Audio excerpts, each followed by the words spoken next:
cell in your body. There's a cell. You know you have a nucleus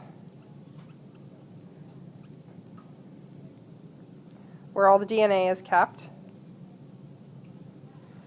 And the thing that we didn't really get to talk about cells very much, within every cell in your body are these other little structures. And you've got a bunch of structures. We talked briefly about them. Ribosomes that make proteins, and you've got endoplasmic reticulum, which moves stuff around. Fantastic.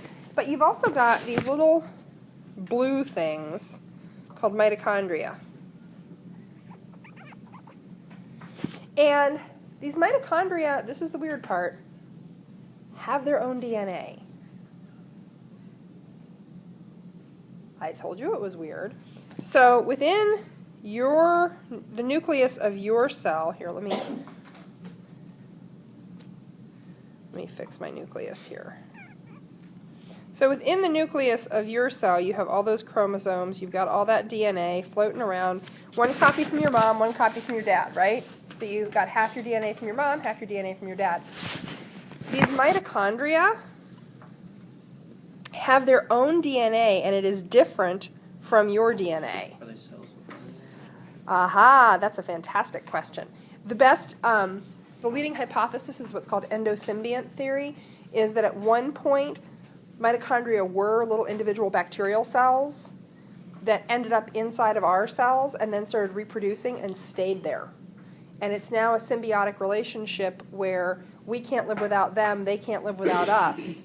So they have little strands of DNA in there. I don't know how many chromosomes. I think it's just a single loop of DNA, which would point, again, to bacteria.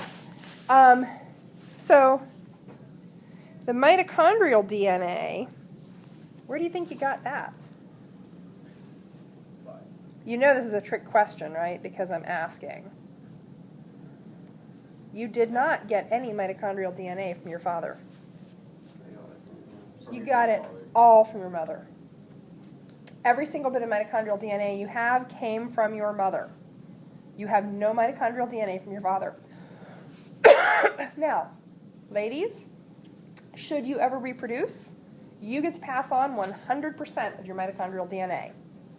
Every offspring you have will have all of your mitochondrial DNA. Gentlemen, you are a mitochondrial DNA dead end. You don't get to pass on your mitochondrial DNA. Now, if you reproduce, you get to pass on half of your DNA. So wouldn't that be me? Wouldn't that be women? No, because remember that sex is determined by the sex chromosomes, and those are in the nucleus of the cell. So, here's your regular DNA. And that's got the sex chromosomes. So, no. But good question. But yeah, that mitochondrial DNA, so what does mitochondrial DNA show us? It gives us a straight female line trace. So when we look at a dog's mitochondrial DNA, it tends to change less than DNA, so it's a good way to track relationships. We are looking at that dog's mother's mother's mother's mother's mother's mother's mother's mother's mother. It is what we call matrilineal descent, so it passes through the female line. There have been some interesting genetic and evolutionary studies on humans where they do two things. They do mitochondrial DNA, which traces the mother's line. Then they look at males, and they look at the Y chromosome. So, gentlemen, where'd you get your Y chromosome? From your father. Where'd he get his Y chromosome? From his father. Where'd he get his Y chromosome? You get the picture. So that would be patrilineal descent. That's tracing the father's father's father's father's father's line, the male line. Ladies, you have no Y chromosome. Why wouldn't we track the X chromosome in females? Yes, because it could have come from their mother or father, so we don't get that same clean line. But mitochondrial DNA is cool because it tends to change very little, and it shows mother's mother's mother's mother's thing. So whenever you see a study that's referencing mitochondrial DNA, that's what they're looking for. Apparently, and I didn't realize this, apparently mitochondrial DNA is also a little bit easier to find in old samples. DNA tends to degrade, it tends to break down. So if you find really old bones, 1,000-year-old, 2,000-year-old, 10,000-year-old bones, a lot of times the DNA inside those bones is pretty broken down and you can't really sequence it well. So mitochondrial DNA seems to be a little bit more stable. Okay, so they sequenced the mitochondrial DNA. After a certain amount of time, it's hard to run a genome from bones. Yeah, and we'll look it up because I don't know what the limits are, but I know that there comes a point when looking at human remains, the DNA tends to break down, and it's really hard to sequence. Is this more like forensic?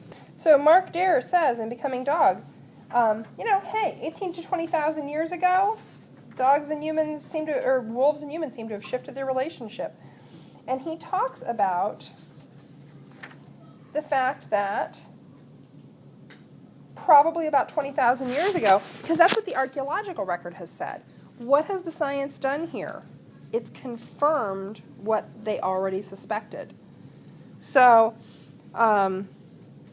he talked about, and I can't find the section right now, a rough evolutionary tree. Do you remember things that looked like this?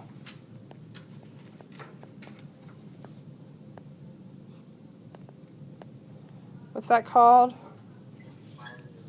Phylogenetic tree. And we also talked about cladograms. What he's saying, what this research is saying, is when they looked at 3 species of dogs, and they looked at 2 ancient dog breeds and boxers. So this is kind of what they summarize the research as being. Pardon? Wolves are like some animals like we have nowadays, much larger. There were ancient species like the dire wolf. Let me find a picture of dire wolves. It can go anywhere. So it's a relation. There's no. Yeah, there's no living descendant of the dire wolf. We can look at the DNA to show that. Now that Am Brewster's wolf that they were talking about, that was an ancestor to both the dire wolf and the gray wolf, maybe that comes in somewhere down here. Terrible handwriting.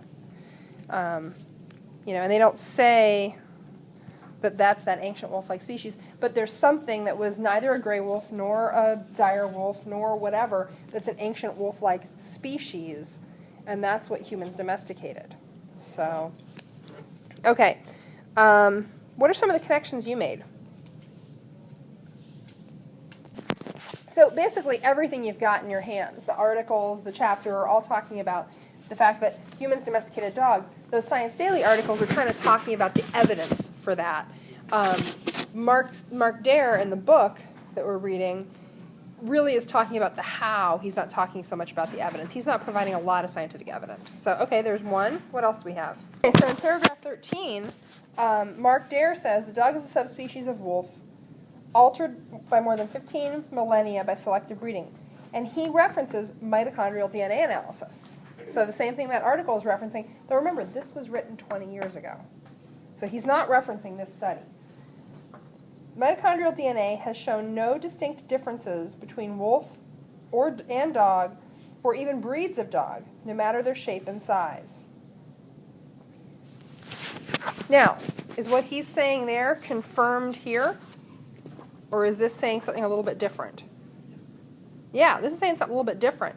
This is saying that they can actually group these dog breeds by mitochondrial DNA and these wolf subspecies by mitochondrial DNA. 20 years ago, apparently, the research was not that good. The analysis wasn't that good because the technology has improved. Okay, what else? Yes, sir. Did any of these sources talk about which wolves? Was it modern gray wolves like we have now? Does it say that?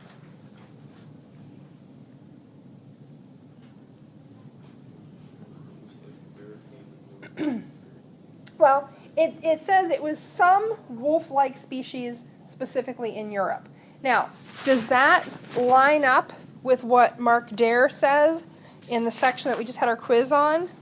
So in the section, paragraphs 45 through 52, where he says, the Indian wolf probably gave rise to the dingo. The Arabian wolf probably gave rise to the Basenji. The Chinese wolf gave rise to the Chow. The Japanese wolf may be the origin of the Shiba Inu. And the European gray wolf would be the forefather of the German Shepherd and the Terriers and everything else. The North American gray wolf would have been the ancestor of the Eskimo dogs. Is that what the new article is saying? No, it's not. It's saying they pretty much all came out of European wolf stock. Now, what the second article goes on to say, because remember what Mark Dare says, these are hunter-gatherer bands, and we didn't talk a whole lot about hunter-gatherers. Who here has spent a nice day in the woods hunting? Okay. Sitting in a tree, or sitting on the ground, walking around, looking for stuff to kill and eat. Good. Who would like to do that every day of their life? Okay. It would not be a bad way to spend your life. Now, that's assuming that at the end of that, now on a 50-degree dry fall day, sounds wonderful. What about on a 40-degree wet November day? All day. But it's okay, right? Because you have a nice warm house to go back to where there will be a nice warm meal waiting for you, and you have a dryer you can put your hunting gear in. But you said you do that Right. all day. Yeah, every day. So that is your Yeah, good, exactly. And for hunter-gatherers, that world is their home. There is no warm house with a dryer and a hot pot of soup to go home to. Of course, there's also no gun. They've got a spear or a bow and arrow or an atlatl. Your hand throwing something. And for hunter-gatherer bands, and it's actually, I shouldn't say every day, all day spent hunting, because hunting was probably, from what we know about hunter-gatherer behavior and how hunter-gatherer groups worked, a lot of their calories still came from gathering and preserving food that was out in the environment. But they moved. They didn't have one home all year. They followed herds of animals. This is very much like the Native American experience prior to Europeans coming here, where Plains Indians followed the buffalo. And they had a summer camp and a winter camp. And their winter camp might be someplace very sheltered. Maybe you find a good place with rock overhangs and a favorable climate. Maybe you find a place near a lake or a river that's your seasonal camp. And then in the summer you break camp and you move on to your summer grounds. That's a hunter-gatherer existence. Now, this is hard. You're working really hard for every calorie you get. Lots of babies and young children die. They die because they either don't get enough calories, there's no immunization. Childhood diseases are just something that move through what I'll call the pack of humans in this case. It's a tough life. But it also means that these hunter-gatherer bands are moving around a lot. So as they move from place to place, they're also migrating. I mean, humans all come out of Africa, and from Africa they go up through Asia, up through Europe. From Asia they cross the Bering Land Bridge into North America. As they move around, their domestic dogs that are trailing behind them, guess what they're doing with the native wolves? Let's see, how crude would it be if I said they're getting a little strange? Do you understand what I'm saying? They're mating with wolves along the way. Hey, I don't know you and I'm never going to see you again. You want to have some puppies? Okay.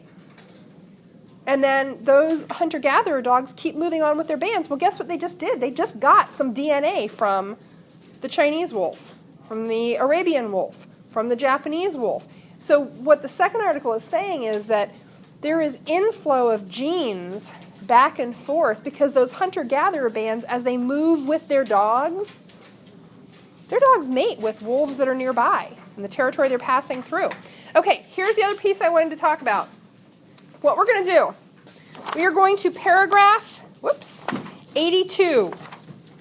The end of, it's right before reading the trail. Page 38, please mark that in your packet. That's where we're going to. And then we're going to do a week of nothing but antibiotic-resistant bacteria. Yay! I love to talk about gross stuff. You know how much I enjoy Parasite Week. At the beginning of reading the trail? Yeah, that's where we're stopping. We're just not going to be able to finish this chapter. So we're going to get to paragraph 81, before reading the trail, and that's where we will wrap up. Tomorrow, there's going to be a reading quiz on comparisons. You'll need your article packet, and you'll need the Mark Dare piece. And we're going to do a reading quiz. We're going to discuss, and you're going to keep working on annotations. We're going to have a little bit more discussion. And if people have textbooks to turn in, I will take them.